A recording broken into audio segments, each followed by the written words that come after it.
করেছে ওকে? মহারাজ, ওরা দুই ভাই, রাম আর লক্ষণ, আর ওদের সাথে একজন সুন্দরীও আছে। অপরূপ সৌন্দর্য স্ত্রীলোকের, হরিণের মতো চোখ, গজের মতো চলন, ফুলের মতো কোমলতা, দেবতার মতো তেজ। এমন সুন্দরী তো এই সম্পূর্ণ সংসারে কেবল একজনই আছে, মিথিলার রাজকুমারী সীতা। সীতা যদি সুন্দরী হয় তাহলে অপেক্ষা কিসের? এক্ষুনি ওকে বিধবা করে আমার কাছে নিয়ে আসবো। এত তারা কিসের ভ্রাতা? আমার মনে হয় যে ওদের ওপর কোনো রকম প্রহার করার থেকে ভালো হবে আমরা যদি ভ্রাতা রাবণকে এই বিষয় সম্পর্কে অবগত করাই। আমার সম্পূর্ণ বিশ্বাস যে এই সংবাদ লাভ করে ভ্রাতা বিশ্ববিজয়ের মতোই প্রসন্ন হবেন।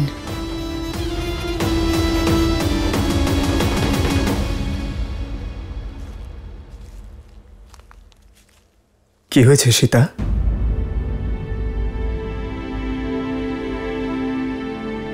কিছু না আর্য।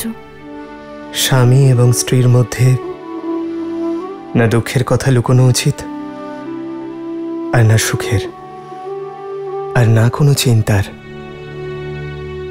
আমার এসব দেখে ভালো লাগছে না আর্য। আর হিংসা তো সবচেয়ে বড় অধর্ম। তাহলে ধর্মের পথে যারা চলে তারা হিংসার পথ কি করে বেছে নিতে পারে আর্য? তুমি ঠিকই বলেছ সীতা, অহিংসার চেয়ে বড় ধর্ম নেই। কিন্তু অনেক সময় শান্তির জন্য যুদ্ধ করার প্রয়োজন পড়ে সীতা। তাছাড়াও প্রাণ তো আমাদের নিতেই হয়। আমরা যখন শ্বাস নিই, না জানি কত সূক্ষ্ম জীব মারা যায়। আমরা যখন ধরিত্রীর ওপর হাঁটি, না জানি কত বনস্পতি, কত কীট দলিত হয়। শ্বাস নেওয়া এক প্রক্রিয়া সীতা, আর প্রক্রিয়া সচল রাখার জন্য প্রাণহানি ঘটলে তাতে পাপ হয় না। কোনো নির্দোষ পক্ষীর প্রাণ নেওয়া অপরাধ, কিন্তু কোনো নরখাদককে শেষ করা, তাকে বধ করা হলো ধর্ম স্থাপন। আমরা তাদের বধ করছি যারা সংসারে পাপ ছড়িয়ে দিতে চাইছে। আপনার কথা ঠিক আর্য, কিন্তু তাও এতগুলো প্রাণ বিসর্জন হতে দেখে মন অশান্ত হচ্ছে আর্য। জানি সীতা এ সহজ নয়, কিন্তু আবশ্যক। এই রাক্ষসদের সংহারই সংসারকে উদ্ধার করবে, জগতে শান্তি স্থাপন করবে, আর দুর্বলদের সুরক্ষা প্রদান করতে আমাদের অস্ত্র ধারণ করতে হবে। কিন্তু আমাদের তো কর্মফলও ভোগ করতে হবে। অবশ্যই ভোগ করতে হবে। আমাদের জীবনে অনেক কঠিন পরিস্থিতি আসবে, কিন্তু এই যাত্রা বলিদানের যাত্রা। সমগ্র পরিবারের জন্য একজন ব্যক্তিকে বলিদান দিতে হলে তা যথাযথ। ঠিক তেমনি গ্রামের জন্য পরিবারের বলিদান, রাষ্ট্রের জন্য গ্রামের বলিদান, জগতের জন্য রাষ্ট্রের বলিদান, আর ধর্মের জন্য জগতের বলিদান। এবার বলো সীতা, আমায় সঙ্গ দেবে তো?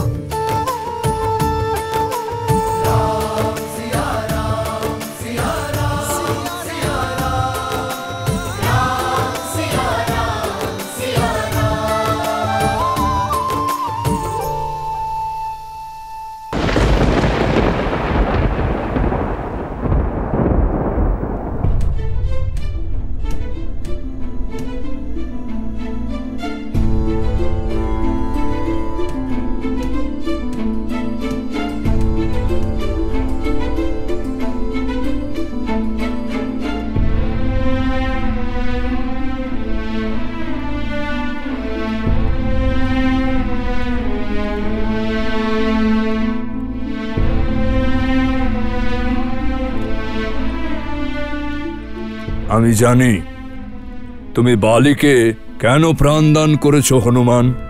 বানরদের নিয়তির বিষয় আমি অনভিজ্ঞ নই। জাম্ববান মহাশয়, বালি আগে খারাপ ছিলেন না, কিন্তু ওনার ক্রোধ ওনাকে বুদ্ধিভ্রষ্ট করেছে।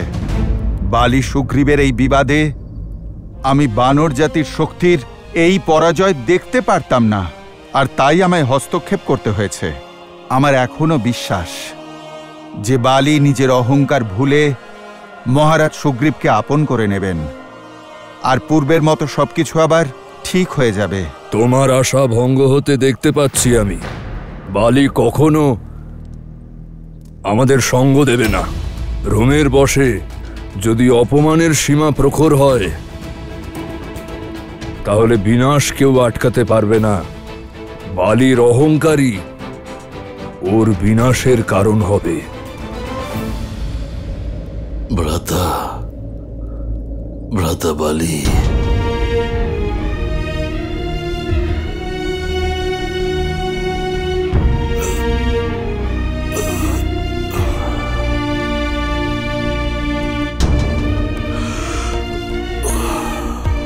হনুমান, ভ্রাতা বালিকে প্রাণ দান করে তুমি আমায় জীবন দান করেছ। মহারাজ সুগ্রীব, কিন্তু আমি অত্যন্ত দুঃখিত যে বালির মতো বুদ্ধিমান ব্যক্তি কিভাবে এই সত্যটা দেখতে পাচ্ছেন না।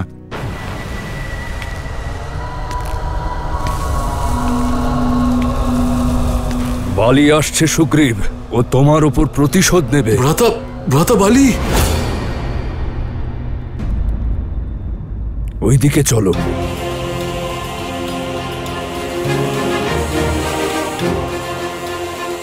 জয় শ্রীরাম।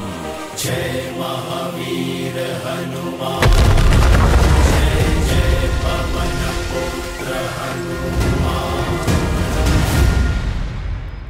এখান থেকে ঋষ্যমুখ পর্বতে চলে যাও। ঋষি মাতঙ্গের অভিশাপের কারণে বালি সেখানে প্রবেশ করতে পারে না। সুগ্রীব সেখানে সুরক্ষিত থাকবে। চলুন মহারাজ।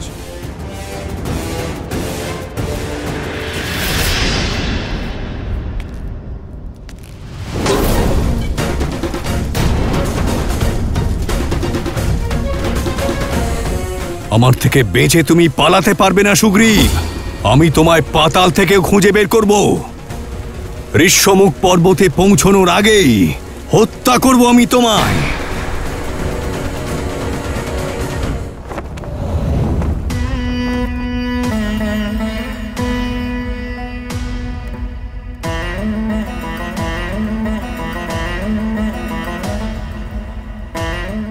দশাননকে এই বার্তা দেবে কে?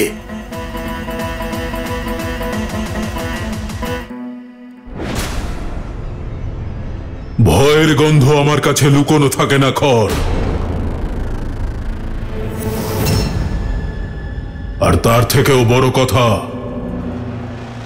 এই গন্ধ আমার পছন্দ নয়।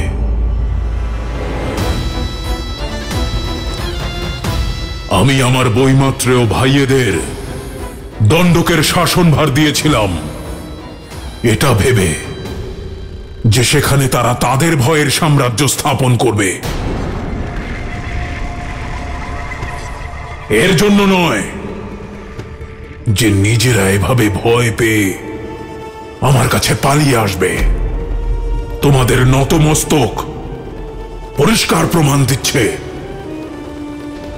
যে তোমাদের ভয়, তোমাদের ব্যাকুলতা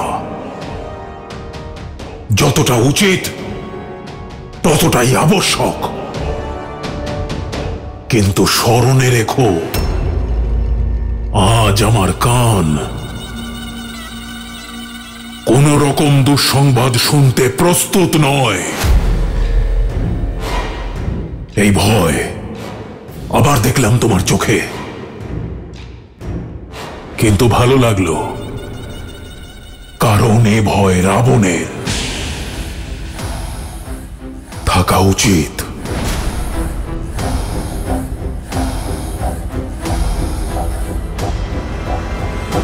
অভয় দিচ্ছি তোমায়, বলো। ভ্রাতা, লঙ্কেশ বিরাটের মৃত্যু হয়েছে। তাতে কি? বিরাট তো রাবণ নয় যে মৃত্যুকে বশে আনবে। কিন্তু লঙ্কেশ, বিরাটের সংহার এক বনবাসী মানুষের হাতে হয়েছে। কিন্তু সে কোনো সাধারণ ব্যক্তি নয়। অযোধ্যা নরেশ দশরথের পুত্র রাম আর লক্ষণ, আর ওদের সঙ্গে একজন সুন্দরীও আছে, রামের স্ত্রী মিথিলা কুমারী সীতা।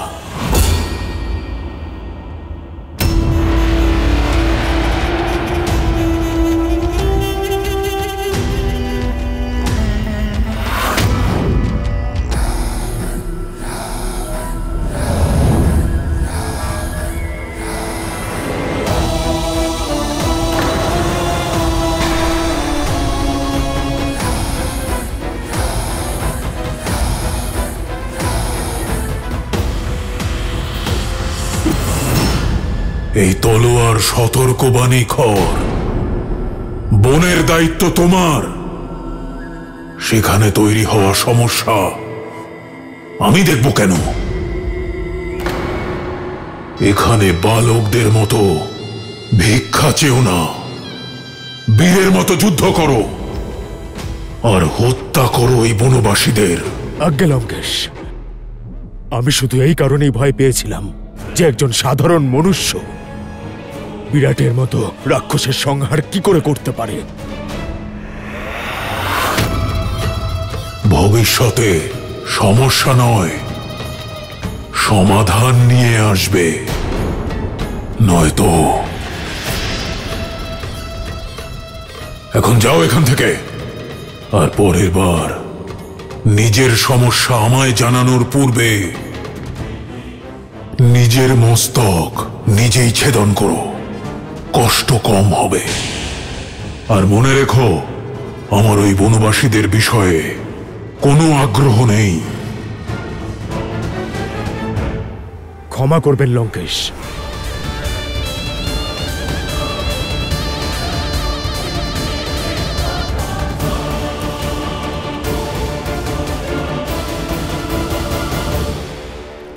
না স্বামী, এমনটা করবেন না। কেন করব না? ও আমার আত্মাভিমানে আঘাত করেছে, আমাকে অপমান করার জন্য ও তোমায় নিজের স্ত্রী বানিয়েছে। এখন প্রতিশোধের শুধু একটাই রাস্তা আছে, রুমার সাথে বিবাহ। এমন অনর্থ করবেন না স্বামী। কেন করব না? কেন? ও করলে নিয়ম, আর আমি করলে অনর্থ। যে নিয়ম তোমার উপরে খাটে, সুগ্রীবের উপরে খাটে, সেটা আমার উপরে খাটে না কেন? কারণ সুগ্রীব আপনার আদেশ অনুসারে ওই গুহার মুখে একটা পাথর রেখেছিল। আপনার আদেশ অনুসারেই ও কিষ্কিন্ধার দায়িত্ব নিয়েছিল।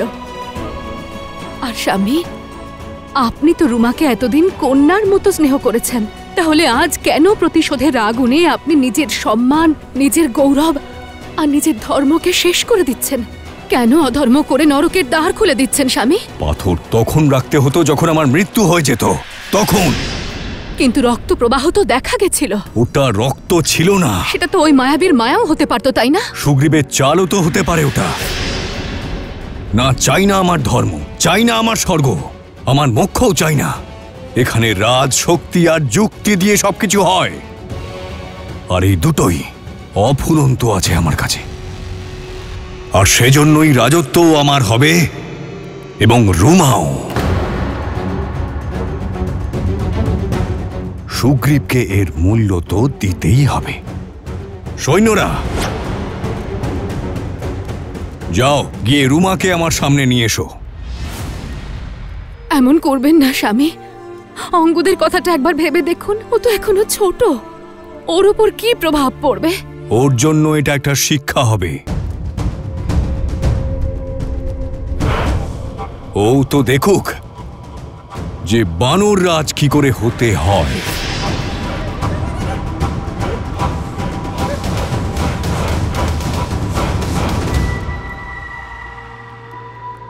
জ্যেষ্ঠ ভ্রাতা?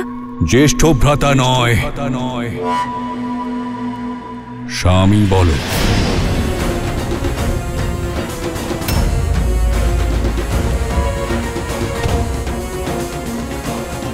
আজ থেকে তুমি আমার স্ত্রী।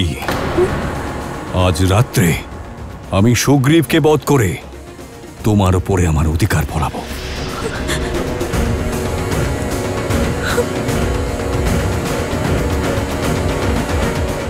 সীতাকে যে রূপে আপনি দেখেছিলেন সে আর সেরকম নেই। সে এখন প্রাসাদের রাজকুমারী থেকে বনের সন্ন্যাসিনী হয়ে গিয়েছে।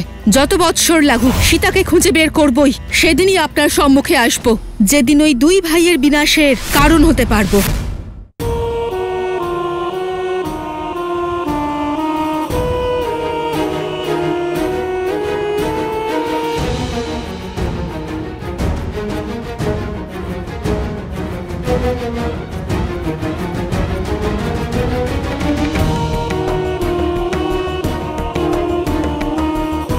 যা তোমার নয় সেটা পাওয়ার লালসা ছেড়ে যা তোমার রয়েছে সেটা নিয়েই সন্তুষ্ট থাকো।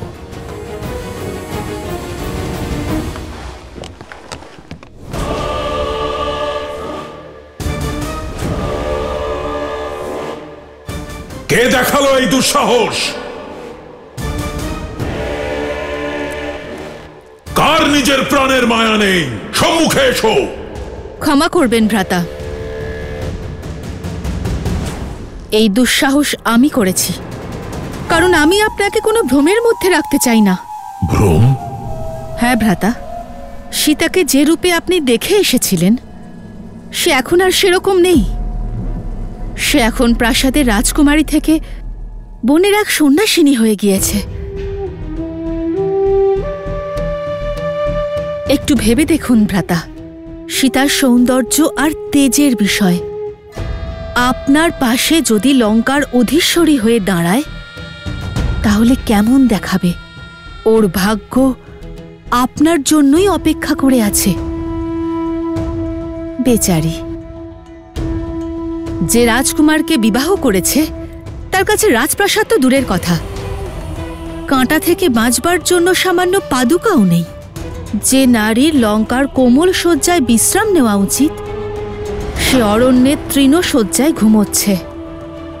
এই লঙ্কার সুগন্ধিত আর সুসজ্জিত সরোবরের পরিবর্তে জোঁক আর বিষাক্ত কীটেপূর্ণ বন্য জলাশয়ে স্নান করছে।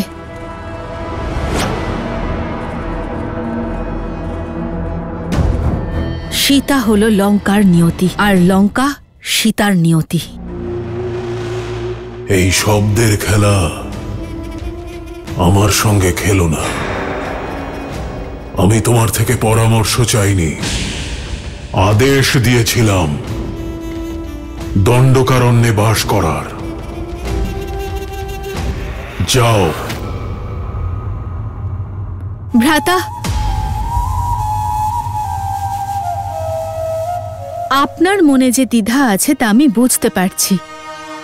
যত বৎসরই লাগুক ওই ঘন বিশাল দণ্ডকারণ্যে আমি খুঁজব সীতাকে। আপনার সম্মুখে সেদিনই আসব যেদিন ওই দুই ভাইয়ের বিনাশের কারণ হতে পারব। না রাম, না লক্ষণ, আর না কোনো ঋষি বা মুনি, কেউই শূর্পণখার ক্রোধের প্রকোপ থেকে রক্ষা পাবে না। সীতার ওপর কেবল আমার ভ্রাতা লঙ্কেশের অধিকার।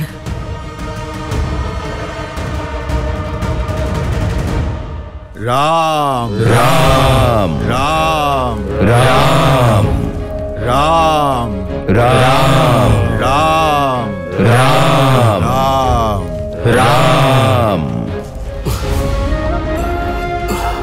মহারাজ, আর একটু ধৈর্য ধরুন।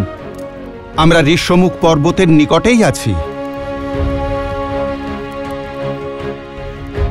রাম রাম রাম রাম। দাঁড়ান মহারাজ।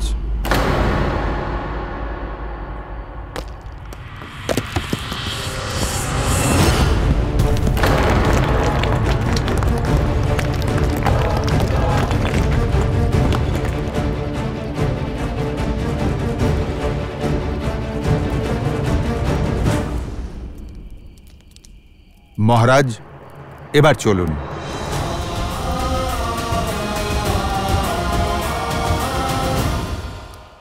লক্ষণ, তোমায় উদাস লাগছে কেন? এই বনে আমরা বহু বছর বিচরণ করছি, কিন্তু এতদিন আমরা সেই বৃক্ষ পাইনি যা ঋষি অগস্ত্যের স্থানে পৌঁছে দেবে। দাদা, মনে হয় আমাদের সন্ধান করা সমাপ্ত হয়েছে।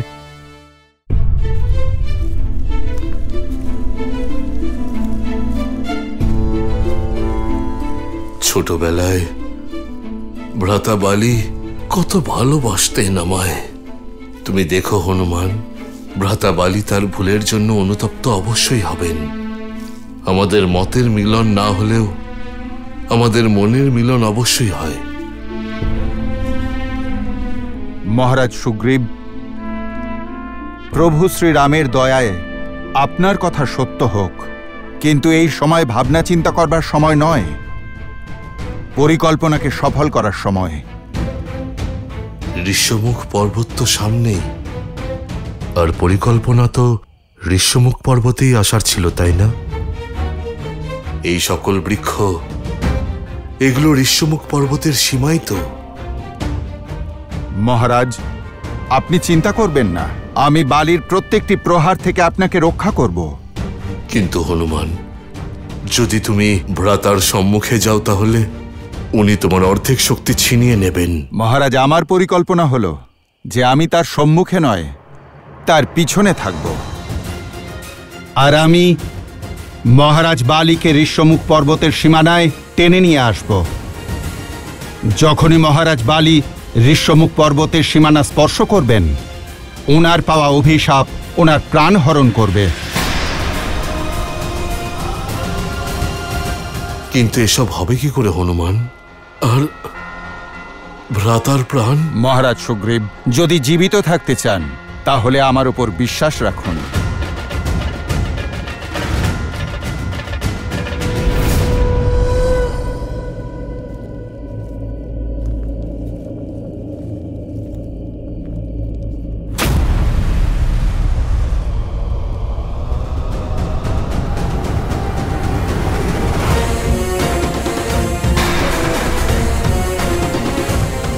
আমাকে দেখে ভয় পেয়ে গেলে ভীতু?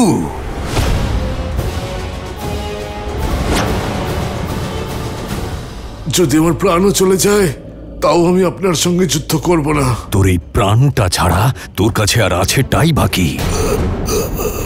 এখন তোর রাজ্যটাও আমার, আর রুমাও। আর আমায় বাধা দেবেন না মহারাজ সুগ্রীব।